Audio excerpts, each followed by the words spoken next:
Hello, welcome back to the channel. Today we're diving straight into how to create task dependencies with start-to-finish links, a crucial skill for effective project management. First up, you want to access the project you're managing. This could be on software like MS Project, Trello, or Asana, which all support task dependencies. The reason we do this is to ensure we're working directly with the tasks that need linking. Once you're in, identify the tasks that have a start-to-finish relationship. Usually, these are tasks where the completion of one task triggers the start of another. This helps us because it allows for a smooth flow of work, reducing idle time and boosting productivity. Now that we've done that, it's time to create the dependency. Click on the first task, the one that needs to be completed for the next one to start.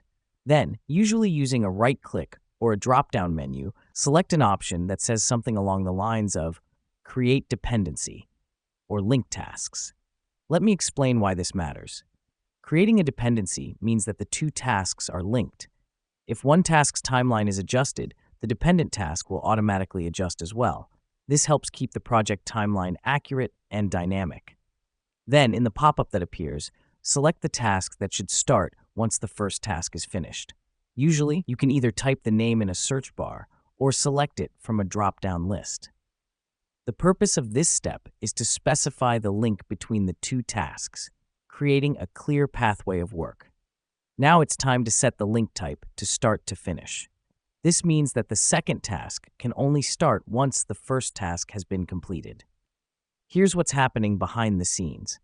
The software is setting up automation rules to ensure that if there are any changes in the first task, they'll automatically reflect on the second task.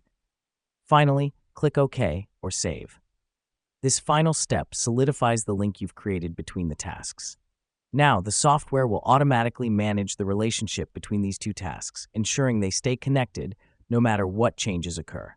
And with that, you've successfully created a start-to-finish task dependency. To recap, we've accessed the project, identified the tasks, created the dependency, specified the link type, and saved. This system ensures that your project flows smoothly, adjusts dynamically, and stays on track. Thanks for tuning in, and remember, effective project management is all about understanding and utilizing these kinds of tools. Until next time.